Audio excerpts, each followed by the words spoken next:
नमस्कार दोस्तों, आप सभी का लॉ सीखो के दैनिक समाचार विश्लेषण में। तो चलिए आज के आर्टिकल देखते हैं। पहला जो आर्टिकल है ये बात करता है सुप्रीम कोर्ट के द्वारा जो कमेटी बनाई गई थी फार्म लॉज को रिव्यू करने के लिए, उस पर राय रखने के लिए, उसकी रिपोर्ट के बारे में। हाल ही में ये रिपोर्ट जो है पब्लिश की गई है, तो उस बारे में हम बात करेंगे। द इंडियन एक्सप्रेस से ये आर्टिकल लिया गया है।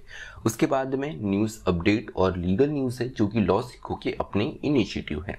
तो चलिए आर्टिकल की ओर बढ़ते हैं। तो सुप्रीम कोर्ट ने कई बार इस चीज़ की बात करी कि सुप्रीम कोर्ट की जो कमेटी है उसकी रिपोर्ट जो दी गई थी फार्म लॉज पे उसे पब्लिश किया जाए, लेकिन सरकार के द्वारा ये बार बार नहीं किया गया और उसके बाद में फाइनली ये पब्लिश कर दी गई है। और इस सुप्रीम कोर्ट कमेटी बनाई गई थी उसकी रिपोर्ट में ये सामने आया है कि फार्म लॉज को वो सपोर्ट करते थे और एमएसपी को यहाँ पर ना मानने के लिए भी सजेशन दिया गया था कि एमएसपी का प्रावधान नहीं होना चाहिए। तो इस बारे में हम थोड़ा और डिटेल में चर्चा करते हैं। संयुक्त किसान मोर्चा ये वो संगठन है जो कि फार्म लॉज का विरोध कर रहा था। तो जो संयुक्त किसान मोर्चा है इन्होंने अपने आप को इस कमेटी से अलग ही कर लिया था। यहाँ पर एससीसी ने जो अपनी ओपिनियन बनाई है ये उन फार्म यूनियंस के साथ मिलकर बनाई है जो कि फार्म लॉज को सपोर्ट करते थे और उसमें कुछ एक छोटे मोटे बदलाव भी चाहते थे। उसके अलावा अगर हम देखें तो इस कमेटी ने जो फार्मर बाइकआउट कर रहे थे कमेटी का, उनसे मिलने के लिए एक अटेम्प्ट भी नहीं किया।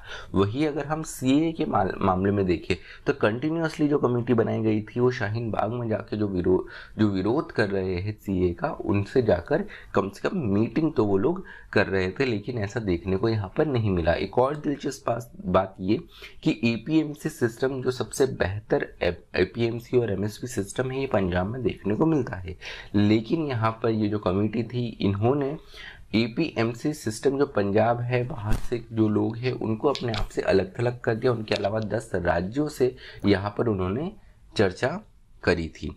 तो ये एक और महत्वपूर्ण यहाँ पर बात है। इसके अलावा अगर हम देखें तो एससीसी को करीब 19,027 रिस्पॉन्सेस यहाँ पर ऑनलाइन क्वेश्चंस के मिले थे, जिसमें 5,451 ही फार्मर्स के थे। इसके अलावा 12,496 जो थे ये नॉन फार्मर से रिस्पॉन्सेस इन्हें मिले हुए हैं। यहाँ पर अगर देखें तो SSC fails to mention who this non farmers are, कि ये जो नॉन फार्मर्स है ये कौन है, कौन स्टेक होल्डर, किस तरीके से ये फार्म लॉ से जुड़े हुए या प्रभावित होंगे। तो कुछ क्वेश्चंस है जो रह जाते हैं हमेशा से। ये रिपोर्ट जिस तरीके से आई है उससे सबसे पहले ये कि रिपोर्ट इतने महीनों बाद क्यों पब्लिश की गई। दूसरा ये कि इसमें एमएसपी को लेकर जो बात की गई, इसमें जो प्रोटेस्टिंग फार्मर्स हैं उनसे कोई भी डिस्कशन एमएसपी पर क्यों नहीं किया गया, क्योंकि जो प्रोटेस्टिंग फार्मर्स थे ये एमएसपी पे चर्चा के लिए यहाँ पर तैयार थे। और फिर इस कमेटी का क्या हुआ। उसके अलावा एक और चीज़ ये यहाँ पर कि ये जो सील्ड रिपोर्ट है ये एकदम से पब्लिक डोमेन में क्यों यहाँ पर लाई गई। तो कुछ प्रश्नों के साथ में इस आर्टिकल को क्लोज किया गया है। चलिए न्यूज़ अपडेट पर आते हैं। तो विकास कुमार ये होंगे दिल्ली मेट्रो के नए मैनेजिंग डायरेक्टर। अभी अगर देखें तो ये दिल्ली मेट्रो में महत्वपूर्ण रोल निभाते हैं। डायरेक्टर ऑफ ऑपरेशन से 1 अप्रैल से ये एमडी होंगे दिल्ली मेट्रो की। उसके अलावा सरकार ने एक महत्वपूर्ण फैसला किया है। Ministry of information and broadcasting के द्वारा ये निर्णय लिया गया है कि production of documentaries and short film, organisation of film festival and films to national film development को यहाँ पर माफ कीजिएगा, वापस इसे रिपीट करते हैं। The mandate of production of documentaries and short film, organisation of film festivals, इन्हें जो है एंड प्रिजर्वेशन ऑफ फिल्म्स, इन्हें सबको संयुक्त रूप से national film development corporation NFDC में संयुक्त किया जाएगा। अर्थात इन 3 जो अलग अलग यूनिट्स हैं इन्हें मर्ज करके एनएफडीसी में शामिल किया जा रहा है। इसका मुख्य उद्देश्य ये है कि जो ओवरलैपिंग ऑफ एक्टिविटीज है इसे घटाया जाए।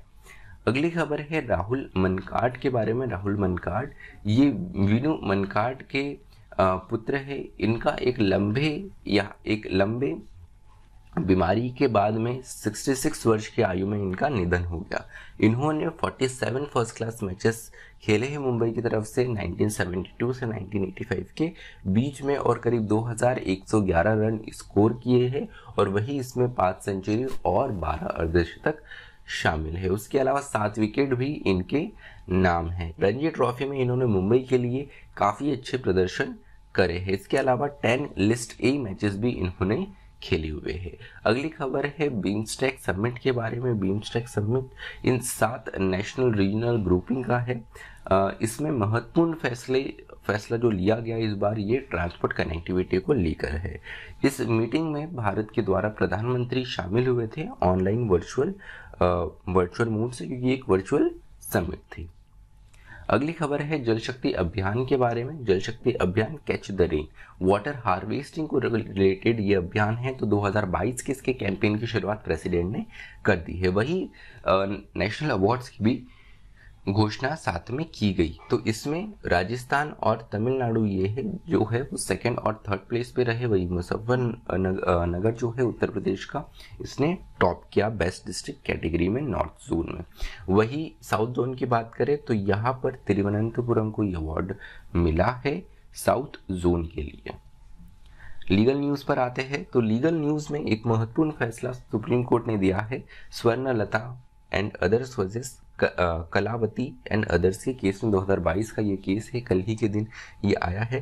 तो यहाँ पर जो सुप्रीम कोर्ट के द्वारा निर्णय दिया गया है उसमें बताया गया है कि अगर विल में किसी एक हेयर का नाम नहीं भी शामिल हुआ हो तो इसे इरेगुलर या इसे सस्पिशियस नहीं माना जाएगा। आर्टिकल 14 जो है ये विल के केस में अप्लीकेबल नहीं होता है। तो जो पर्सन विल बना रहा है उस पर डिपेंडेंट है क्योंकि इसका नाम इंक्लूड करता है, एक्सक्लूड करता है, अनलेस एंड अनटिल कुछ अलग सर्कमस्टेंसेस प्रूव ना हो।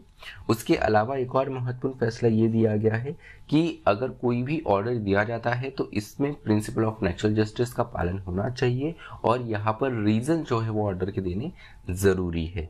ये फैसला दिया गया है आंध्र प्रदेश हाई कोर्ट के द्वारा N Srinath Reddy versus state of Andhra Pradesh के केस में।